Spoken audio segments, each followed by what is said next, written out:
Olá pessoal do sexto ano, eu sou a professora Bárbara da Educação Ambiental. Hoje a gente vai continuar nosso conteúdo.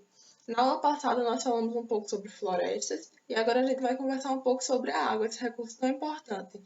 Antes de tudo, eu queria dizer a vocês que nesse momento a tela do computador é o nosso quadro. Então, o que eu falar aqui para vocês e o que eu mostrar, seria interessante que vocês fizessem anotações, tanto para vocês estudarem, quanto para vocês praticarem e para quando a gente voltar nas aulas presenciais, eu quero ver e a gente conversa, a gente debate em sala de aula, a gente fala sobre as dúvidas de vocês, a opinião de vocês sobre os conteúdos. Então seria muito interessante se vocês fizessem essas anotações. Sobre a água. A água é considerada um elemento natural abundante que compõe grande parcela do planeta Terra, como também grande parte do corpo humano. Isso a gente vai trabalhar melhor durante o slide, mas eu queria salientar primeiro para vocês essa questão de ser um elemento natural abundante. Ele fala aqui em elemento natural abundante porque não é produzido artificialmente, por isso que é natural, não é produzido pelo homem, e é abundante porque está distribuído pelo globo em grandes quantidades, pelo globo terrestre. É considerada essencial a vida no planeta. Por quê? Porque sem a água não tem como a gente ter fauna nem flora. Não tem como a gente nutrir, não tem como a gente manter a vida na Terra, nem de fauna nem de flora. Nós precisamos de água para beber. Assim como os outros animais também precisam de água para beber. E as plantas precisam de água, precisam ser irrigadas, precisam ser aguadas. Então, por isso, esse recurso é essencial à vida no planeta. Sem ele, não há vida. Sem água, não há vida. É caracterizado como um líquido incolor, inodoro e insípido. O que é que isso quer dizer? Incolor é um líquido que não apresenta cor, um líquido que não tem cor. Inodoro é um líquido que não tem cheiro. E insípido é um líquido que não tem gosto, não tem sabor. Eu coloquei aqui em cima do slide um balãozinho, só a nível de curiosidade mesmo, para vocês verem que dia 22 de março é comemorado o Dia Mundial da Água. Sobre os estados físicos da água. A gente pode encontrar água na natureza de diferentes formas, em diferentes estados, que a gente chama de sólido, líquido e gasoso. No sólido, vocês podem ver na imagem que tem uns gelinhos, uns cubinhos de gelo. Então, a gente pode encontrar água no estado sólido em geleiras, congeladas, em neve. Então, dessa forma, a gente pode encontrar água no estado sólido. No estado líquido é o que a gente vê com frequência, né, na chuva, nos rios, nos mares. E no estado gasoso, de gás ou vapor. A água no corpo humano, ela representa quase, em média, esses valores que eu estou dando aqui são médias, então eles podem variar um pouco, para mais ou para menos. Então, a água no corpo humano ela representa quase 60% do peso de uma pessoa adulta e cerca de 70% do peso de uma criança. Então, assim, se você tem um adulto em casa que pesa, por exemplo, 60 quilos, desses 60 quilos, 36 é de água. 36 quilos é de água. Por quê? Quase 60% do peso dessa pessoa é representado por água. Voltando a falar, isso é uma média, pode variar de pessoa para pessoa, de fonte para fonte.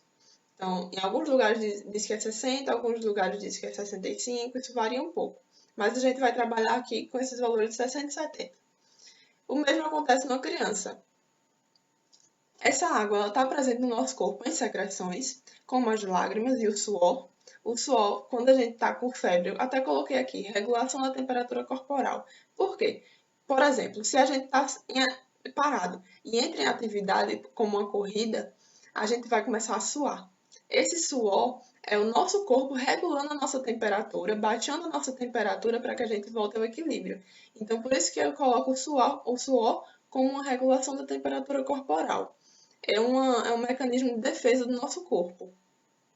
É importante para a formação de urina, importante para o transporte de alimentos e de muitas outras funções, óbvio, que a gente tem no nosso corpo. Eu elenquei só algumas aqui. Vocês podem pensar e pesquisar em outras funções. Existem muitas.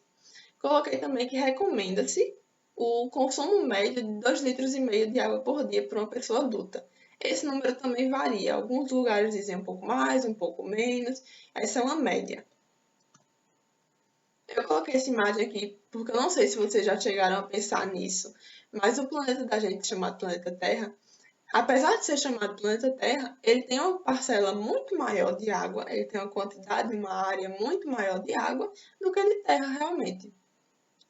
Então, por isso, apesar de ele ser chamado de planeta Terra, ele tem uma quantidade muito maior de água. Só vocês observarem o tamanho dos nossos oceanos. Vocês podem ver até nessa imagem o tamanho dos nossos oceanos. Sobre a distribuição da água. Eu coloquei aqui algumas imagens para falar um pouco da distribuição que a água tem no nosso planeta. Essa primeira imagem é de um aquífero. Aí vocês me perguntam, o que é um aquífero? Um aquífero são águas subterrâneas, águas embaixo da terra. A segunda imagem a gente tem uma cachoeira, na terceira algumas geleiras, na quarta o mar e na última imagem embaixo um rio. Então eu trouxe essas imagens para vocês observarem que a gente pode encontrar água em diferentes locais, de diferentes formas, água salgada e água doce, então em diferentes situações. Nós podemos encontrar água, apesar de ser tudo água, de não deixar de ser água, independente de ela estar congelada na geleira, estar embaixo da terra ou estar no rio, continua sendo água, mas com características diferentes. Foi por isso que eu trouxe essas imagens para vocês. Sobre a distribuição da água ainda, cerca de 97,5% da água do planeta é salgada. Então, muito mais de 90%, quase 100% da água do planeta, quase a água toda do planeta, é salgada. Uma pequena parcela de 2,5%, 2,5%, um pouco mais de 2%, é de água doce. E essa água doce, ela é distribuída em diferentes locais. Eu coloquei aqui para vocês 3 locais básicos. O primeiro é que mais da metade dessa água doce está congelada em geleiras. 30% dessa água estão em águas subterrâneas, que eu falei para vocês dos aquíferos, e apenas 1% dela está nos rios. Então, essa é mais ou menos a distribuição da água doce, do pouco de água doce que a gente tem no mundo.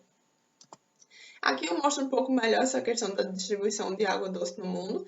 Nessa primeira imagem, vocês podem ver que a parte em azul escuro, que representa a água salgada, é muito maior comparada à partezinha, ao círculozinho azul claro de água doce. Então, vocês podem visualizar melhor a quantidade de água doce perto da quantidade de água salgada, como é diferente. E nessa segunda imagem, a gente vai tratar apenas da questão de distribuição de água doce. Aqui nesse círculo lateral, tem o círculo com a parcela maior em azul claro e um pouquinho em roxo, é apenas a questão da distribuição de água doce. Aqui a gente não inclui a água salgada. Então, nesse círculo, vocês podem observar que a maior parte da água doce ela está concentrada em geleiras, que é essa parcela em azul claro, mais da metade do círculo, está concentrada em geleiras, em neve. A segunda maior parcela em águas subterrâneas, eu falei para vocês dos aquíferos, que foi aquela primeira imagem, e também em outros locais, como rios, lagos e etc. Mas em maior quantidade congelada. Sobre os usos que a gente faz da água. Eu coloquei aqui uma imagem para vocês observarem algumas coisas. Primeiro, eu queria que vocês observassem que tem um círculo central e que nesse círculo tem o número 1, 2 e 3 em vermelho. Primeiro, eu quero que vocês observem o número 1. Esse número 1, ele está em uma parte do círculo toda azul claro. Essa parte azul indica a água que é usada para irrigação. Irrigação é a água usada na agricultura, no plantio. A água usada para irrigar, para aguar as plantas. Então, como são áreas muito grandes de plantação, é usado muita água para irrigar.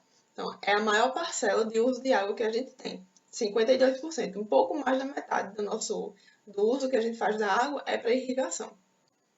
Depois de olhar essa parcela que representa a irrigação, mais de 50%, eu queria que vocês continuassem no círculo e observassem o número 2 em vermelho.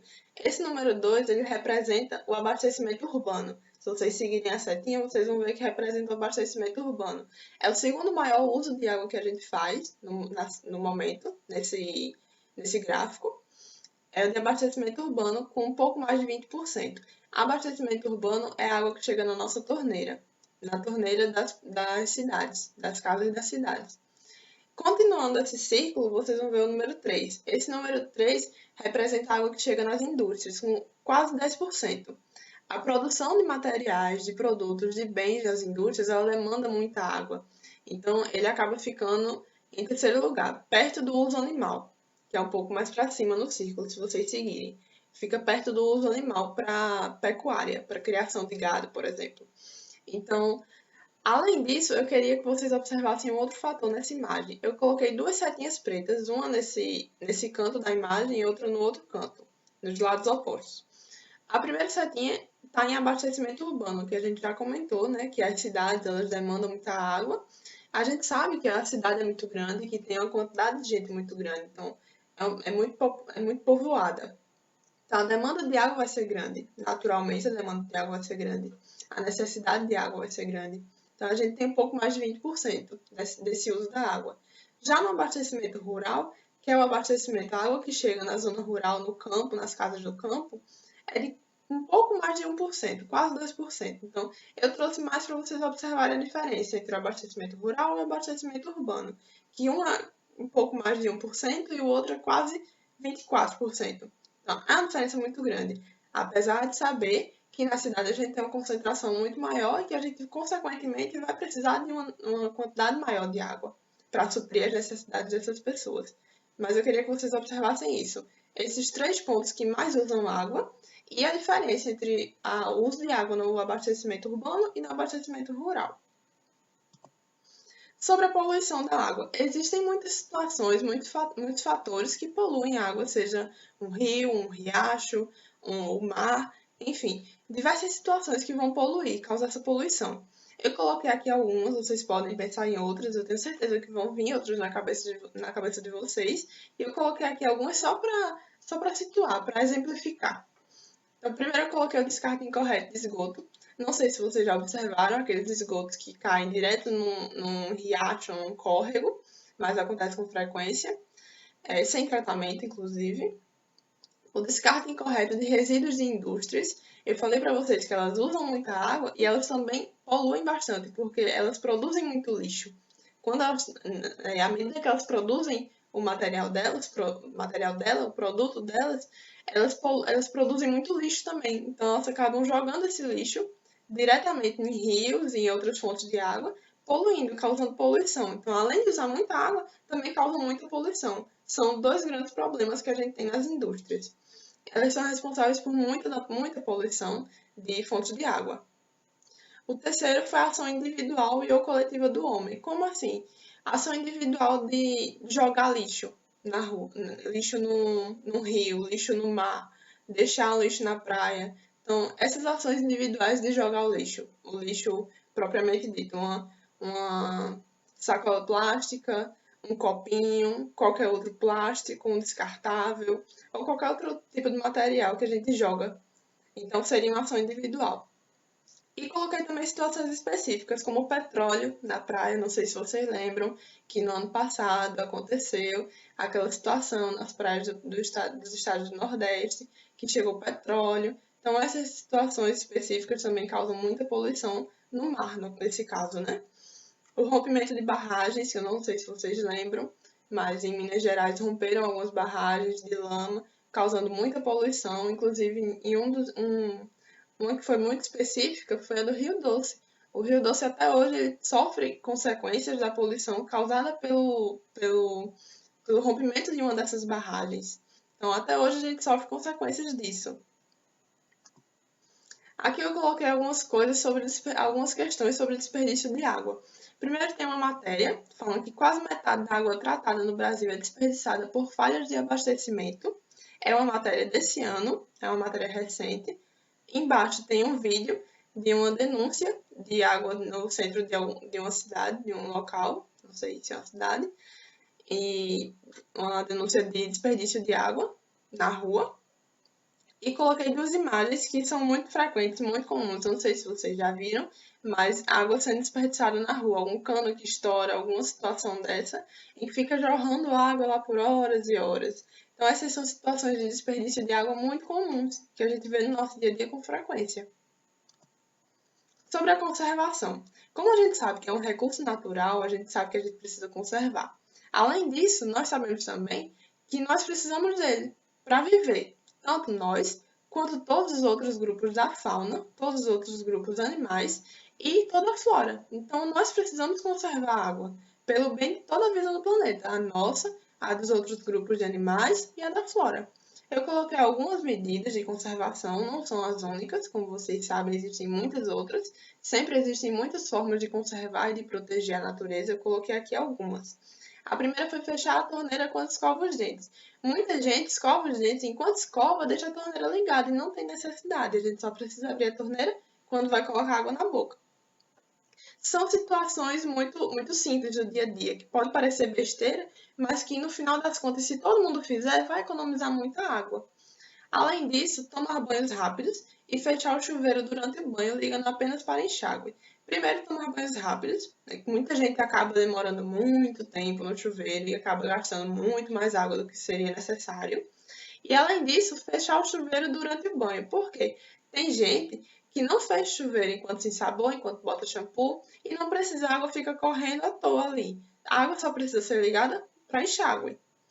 Outra situação é fiscalizar os despejos de resíduos de indústrias. Como eu falei para vocês, elas liberam muito lixo. Com a produção delas, elas acabam liberando muito lixo. E geralmente esses lixos eles não são liberados de forma responsável. Então eles jogam em qualquer lugar, de qualquer jeito, sem tratar, sem ter nenhuma responsabilidade. Então, fiscalizar esse despejo de lixo das indústrias que produzem grandes quantidades. Controlar o descarte de esgoto, para que esse esgoto não tratado vá diretamente para a água, para o rio, para o mar, que quer que seja. Evitar lavar com frequência calçadas, motos e carros. As calçadas, inclusive, além de ser lavado uma vez ou outra, não precisa ser lavado com frequência, lavar essas calçadas com água de reuso. Por exemplo, água de lavar roupa. Depois que lava a roupa, lava a calçada. Reaproveitar a água seria uma saída também. Além de não lavar com frequência, lavar com água que já foi usada, para que essa água não seja perdida. Então, uma quantidade de água só, você consegue lavar roupa e depois lavar a calçada, sem prejuízo. Além de melhorar ações de tratamento de esgoto doméstico. Ações para fazer com que esse esgoto não vá tão poluído, tão sujo para o meio ambiente. Essas foram algumas medidas. Se vocês tiverem algumas outras, coloquem no caderno de vocês, que a gente vai conversar em sala de aula, a gente vai relembrar esses conteúdos. E na próxima aula a gente já começa com outro conteúdo para a prova já.